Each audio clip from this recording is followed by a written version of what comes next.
तो हेलो दोस्तों, कैसे हो आप सभी लोग। आई होप कि आप सभी लोग स्वस्थ होंगे और मस्त होंगे और अपनी तैयारी अच्छे से कर रहे होंगे। तो जैसा कि मैंने आप सभी लोगों को बताया था कि अगले वीडियो में जब हम मिलेंगे तो एक मज़ेदार टॉपिक के साथ मिलेंगे। तो आज जो आपका टॉपिक है वो है प्रत्यावर्ती धारा का वर्ग माध्य मूल मान, और उसके बाद हम देखेंगे कि प्रत्यावर्ती धारा के वर्ग माध्य मूल मान तथा शिखर मान में संबंध। देखिए, इस संबंध जो है ये आपको बहुत कठिन लगता है। कई अध्यापक इसे समाकलन के तौर पर इसे स्थापित करते हैं, लेकिन आज मैं बिल्कुल सिंपल मेथड से आप सभी लोगों को बताने वाला हूं, जैसा कि आपको इस इलाके में कहीं नहीं मिलने वाला है। तो चलिए देर न करते हुए हम समझते हैं। सबसे पहले ये जो पार्ट है आपका प्रत्यावर्ती धारा, तो हमें समझना होगा प्रत्यावर्ती धारा कहते किसे हैं। तो देखिए, प्रत्यावर्ती धारा हम किसे कहते हैं, तो वह धारा जिसकी दिशा समय के साथ निरंतर परिवर्तित होती रहती है उसे क्या कहते हैं, प्रत्यावर्ती धारा कहते हैं। जैसे यहां पर देखिए, ये क्या है, ग्राफ है, यहां से प्रत्यावर्ती धारा इसी प्रकार से तो चलती है, तो समय के साथ क्या होता है, इसकी दिशा परिवर्तित होती है, तो इसी को हम क्या कहते हैं, प्रत्यावर्ती धारा कहते हैं। इसका जो समीकरण होता है प्रत्यावर्ती धारा का, वो I इक्वल टू होता है I not sine omega T होता है, साइन ओमेगा टी, ये इसका फार्मूला होता है, समीकरण होता है। अब यहां पर देखिए आई नॉट क्या है, तो आयाम या शिखर मान आप कह सकते हैं, यहां से यहां की दूरी, इसी को हम क्या कहते हैं, शिखर मान, प्रत्यावर्ती धारा का शिखर मान कहते हैं।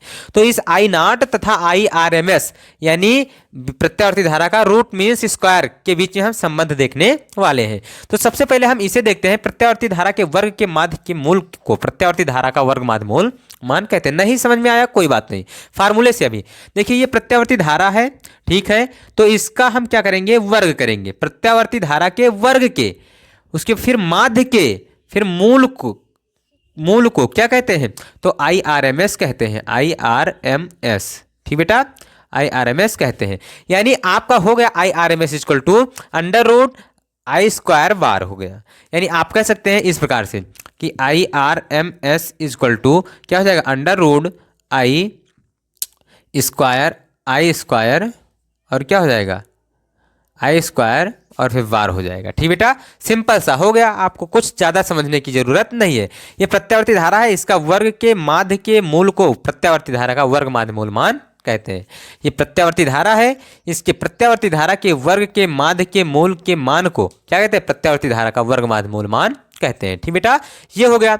अब चलिए हम यहां पर देखते हैं क्या प्रत्यावर्ती धारा के वर्ग माध्य मूल मान तथा शिखर मान में संबंध। ये है, आपको बहुत कठिन लगता है, लेकिन बिल्कुल सिंपल लैंग्वेज में आपको बताने वाले हैं। तो चलिए देर ना करते हैं, हम शुरू करते हैं। तो हम जानते हैं, क्या जानते हैं, हम जानते हैं। अब क्या जानते हैं आप, तो अभी मैंने बताया आपको क्या, कि I R M S equal to क्या होता है, I R M S equal to होता है अंडर रूट फिर बार और फिर क्या होता है, आई स्क्वायर। ठीक बेटा, अब यहां से ये हम जानते हैं, तो आई का मान हमें क्या है, यहां पर देखिए आई का मान आई नॉट साइन ओमेगा टी, तो यहां पर हम रख दे रहे हैं, देखिए मान में हम रख दे रहे हैं, यहां पर मैंने रख दिया आई नॉट साइन ओमेगा टी का स्क्वायर। ठीक बेटा, अब इस स्क्वायर को हम क्या कर देते हैं, अलग अलग कर देते हैं। तो जब अलग अलग करेंगे स्क्वायर को, तो क्या हो जाएगा आपका, ये बार तो लगेगा ही, यहां पर हो जाएगा आई नॉट का स्क्वायर और फिर साइन स्क्वायर ओमेगा टी। अब यहां पर समझिए, आपको एक ट्रिग्नोमेट्री का एक फार्मूला यूज करना होगा। Cos two theta equal to formula क्या होता है, cos two theta equal to, तो cos two theta equal to होता है 1 माइनस 2 साइन स्क्वायर थीटा, यही होता है फार्मूला। अब यहां से अगर हम इसको इस तरफ भेजें, इसको इस तरफ भेजें, तो क्या हो जाएगा, 2 sine square theta equal to 1 minus cos two theta हो जाएगा। अब ये दो इस तरफ गुणे में है, इस तरफ क्या हो जाएगा, भाग में हो जाएगा। Sine square theta equal to 1 minus cos two theta बट्टे में क्या हो जाएगा, 2 हो जाएगा। यानी अगर हम बात करें तो यहां पर देखिए, थीटा के स्थान पर ओमेगा टी है, तो जहां जहां थीटा है वहां वहां ओमेगा टी रख देंगे और साइन स्क्वायर थीटा के स्थान पर ये रख देंगे। तो यही चीज हम यहां पर रख दे रहे हैं। देखिए क्या हो जाएगा, ये तो बार लगा ही है, तो आई नॉट स्क्वायर ये तो हो जाएगा, और यहां पर हम रख देंगे 1 माइनस कास 2 ओमेगा टी और बट्टे में क्या हो जाएगा, 2 हो जाएगा। ठीक बेटा, अब यहां से समझिए, एक पूर्ण चक्कर के लिए क्या हो जाएगा, एक पूर्ण चक्कर के लिए, एक पूर्ण चक्कर के लिए जो होगा आपका कास 2 ओमेगा टी का मान जो हो जाएगा, ओमेगा टी का मान वो 0 हो जाएगा। एक पूर्ण चक्कर के लिए कास 2 ओमेगा टी का मान क्या हो जाएगा, 0 हो जाएगा। ठीक बेटा, अब यहां पर कास 2 ओमेगा टी के स्थान पर हम क्या रख देते हैं, 0 रख देते हैं। क्या रख देते हैं, 0 रख देते हैं। तो यहां पर देख लीजिए आप सभी लोग, हम काश टी ओमेगा टी के स्थान पर क्या रख सकते हैं, 0 रख सकते हैं। तो आपका हो जाएगा I R M S equal to under root, फिर बार लगाएंगे और आई नॉट का स्क्वायर, और यहाँ पर क्या हो जाएगा 1 माइनस 0/2 हो जाएगा। ठीक बेटा, तो आपका क्या हो जाएगा देखिए समझ लीजिए, तो आपका हो जाएगा आई नॉट का स्क्वायर और फिर गुणे में 1/2 हो जाएगा। अब आप यहाँ पर क्या करेंगे, आई आर एम एस, अब क्या करेंगे तो इसका इसमें गुणा कर देंगे, तो आपका हो जाएगा I R M S equal to under root में क्या हो जाएगा, बार लगाएंगे और फिर आई नॉट का स्क्वायर बटे 2 हो जाएगा। ठीक बेटा, अब इस रूट को हम क्या कर देते हैं, अलग अलग कर देते हैं। तो I R M S equal to क्या हो जाएगा, अंडर रूट आई नॉट का स्क्वायर और फिर बार, और बट्टे में क्या हो जाएगा, तो रूट 2 हो जाएगा।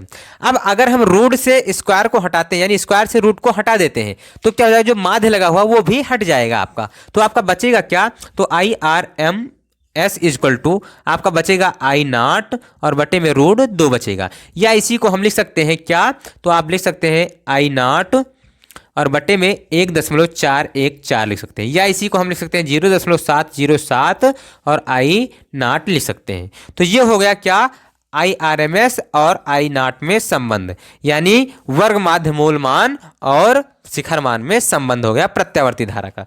तो बिल्कुल सिंपल लैंग्वेज में मैंने आपको बताया है। अगर यहीं पर क्या करें, अगर बात करें क्या प्रत्यावर्ती वोल्टेज, या आपसे कहे कि प्रत्यावर्ती वोल्टेज के वर्ग माध्य मूल मान तथा शिखर मान में संबंध क्या होगा, तो यहीं पर जहां पर क्या है आई आर एम एस, वहां क्या हो जाएगा बी आर एम एस हो जाएगा, बी आर एम एस, और यहां पर बी नॉट बटे रूट 2 हो जाएगा। ठीक बेटा, यही हो जाएगा, जहां जहां आई नॉट है वहां वहां क्या हो जाएगा बी नॉट, जहां जहां आई आर एम एस है वहां वहां बी आर एम एस हो जाएगा। तो इस प्रकार से ये जो टॉपिक था आपका बिल्कुल सिंपल लैंग्वेज में मैंने आपको बता दिया। अब हम मिलते हैं अगले वीडियो में मजेदार एवं धमाकेदार वीडियो के साथ।